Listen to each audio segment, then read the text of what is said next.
Mu rukerera rwo ku itariki 27 Mutarama mu mwaka wa 2025 nibwo umutwe wa M23 watangaje ko wafashe umujyi wa Goma. Ukimara gufata uyu mujyi, izi ngabo zahise zibwira abaturage ko batuza ko umujyi wagiye mu maboko yabo. Nyuma yo gufata uyu mujyi wa Goma mu gitondo cyo kuwa mbere, abakozi b'umuryango w'abibumbye n'abari mu butumwa bw'amahoro muri RDC ndetse n'ingabo za MONUSCO batangiye kwambukira mu karere ka Rubavu. Hari hateguwe bisi ziberekeza i Kigali, aho zabagejeje ku kibuga cy'indege mpuzamahanga cya Kanombe bafata indege ziberekeza mu bihugu byabo. Ingabo za Repubulika Iharanira Demokarasi ya Kongo zahise nazo zitangira guhungira mu Rwanda, zinyuze nazo mu karere ka Rubavu, zinyuze ku mupaka munini wa Grand Barriere. Abasirikare ba FARDC bahise bishyikiriza inzego z'umutekano z'u Rwanda, aho babanje gusaka intwaro ndetse no gusaka ibindi bintu byagira n'abo baturarwanda. Nyuma y'uko uyu mutwe ubohoje no mujyi, hagiye haba inama zigiye zitandukanye, nk'iyabaye muri Mutarama ku itariki 7 uyu mwaka turimo 2025. Mu kiganiro cy'uyu munsi kuri WTV Rwanda tugiye kugaruka ku bwoba bwa Tshisekedi nyuma y'uko Perezida w'Ubufaransa Emmanuel Macron amutumeje ngo amuhuze na mugenzi we w'u Rwanda, Perezida wa Repubulika Paul Kagame, ariko akabyanga. Mbaye ikaze mwese, iyi chaîne yitwa WTV Rwanda. Perezida wa Repubulika Iharanira Demokarasi ya Kongo Antoine Felix Tshisekedi yanze ko mugenzi we uyobora igihugu cy'Ubufaransa Emmanuel Macron amuhuza na Perezida wa Repubulika w'u Rwanda Paul Kagame. Perezida wa Repubulika Paul Kagame ndetse na mugenzi we Emmanuel Macron bari bemeranyije guhurira mu gihugu cy'Ubufaransa i Paris, ubwo hazaba habaye inama yiga ku bwenge bw'ubukorano Artificial Intelligence iteganyijwe ku itariki 10 na 11 Gashyantare. Amakuru avuga ko Perezida w'Ubufaransa Emmanuel Macron yanasabye Perezida wa Repubulika Iharanira Demokarasi ya Kongo Antoine Felix Tshisekedi kwitabira inama kugira ngo azamuhuze na mugenzi we Perezida w'u Rwanda Paul Kagame, ariko ntiyabyemera. Bivuga ko Perezida wa Repubulika Iharanira Demokarasi ya Kongo Antoine Felix Tshisekedi adashaka kuva muri Repubulika Iharanira Demokarasi ya Kongo mu gihe umutekano mu burasirazuba bw'igihugu cye ukomeje kuzamba. Umuhuza mu biganiro bya Rwanda bihuza u Rwanda na RDC, Perezida Joe Lourenco, nawe yasabwe kujya Paris mu gihugu cy'Ubufaransa kugira ngo azitabire ikiganiro cya Emmanuel Macron ndetse na Perezida wa Repubulika Paul Kagame na Antoine Felix Tshisekedi, gusa ngo we yabyanze mu kinyabupfura.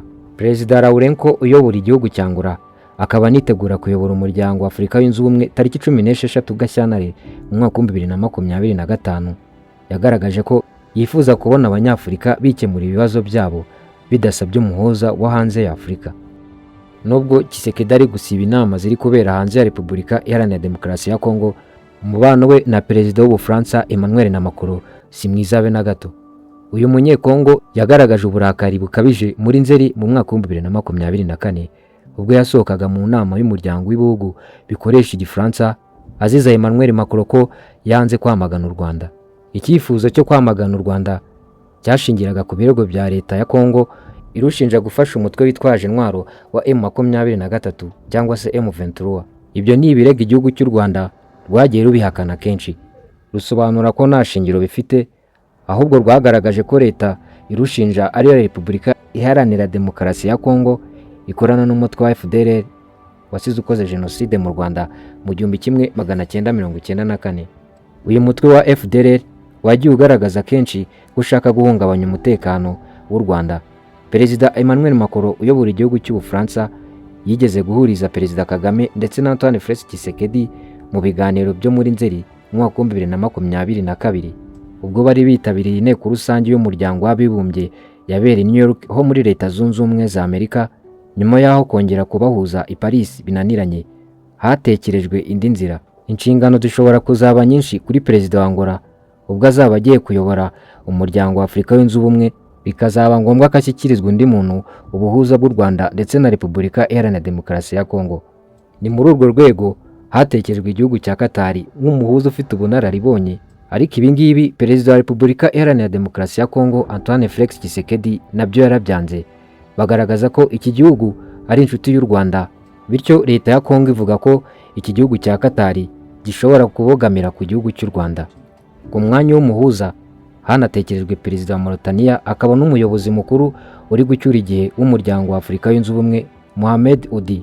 Amakuru avuga ko Mohamed Ould yegerewe Kuva mu mpera za Mutarama mu mwaka wa 2025, M23 ubwo yari imaze gufata umujyi wa Goma, asabwa gufata inshingano zo guhuza u Rwanda ndetse na Repubulika Iharanira Demokarasi ya Kongo.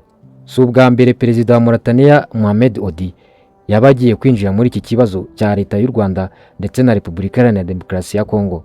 Yigize guhuza ndetse na Perezida wa Repubulika muri Mauritania mu bihe bitandukanye mu mwaka wa 2024 agamije kubafasha gukemura aya makimbirane yari amaze kunaniranya.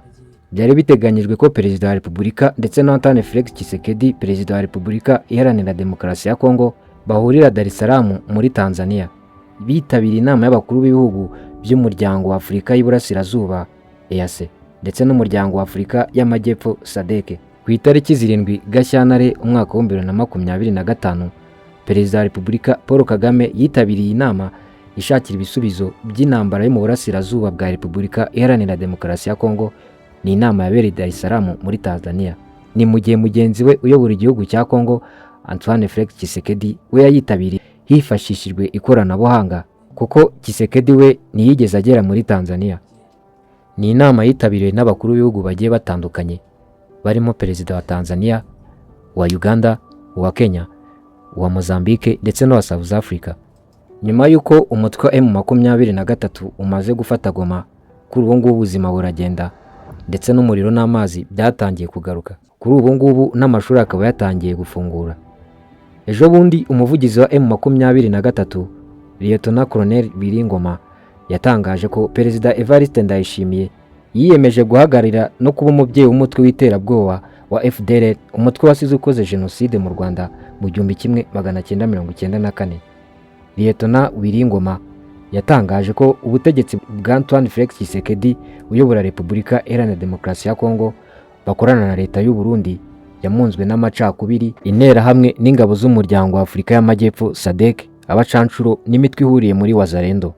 Ubu bufatanye bushingiye ku masezerano leta y'u Burundi yagiranye n'iya Repubulika Iharanira Demokarasi ya Kongo kwifatanya mu kurwanya M23. Perezida w'u Burundi Evariste Ndayishimiye ndetse na Antoine Felix Tshisekedi bakurikiye isinwa ryayo rya mbere i Kinshasa hari ku itariki 28 Kanama mu mwaka wa 2023. Ibibazo bya Repubulika Iharanira Demokarasi ya Kongo by'umwihariko mu burasirazuba bw'iki gihugu bizarangira gute? Njyewe nancurije kino kiganiro. Yishene yitwa DAB TV Rwanda. Imana ibarinde.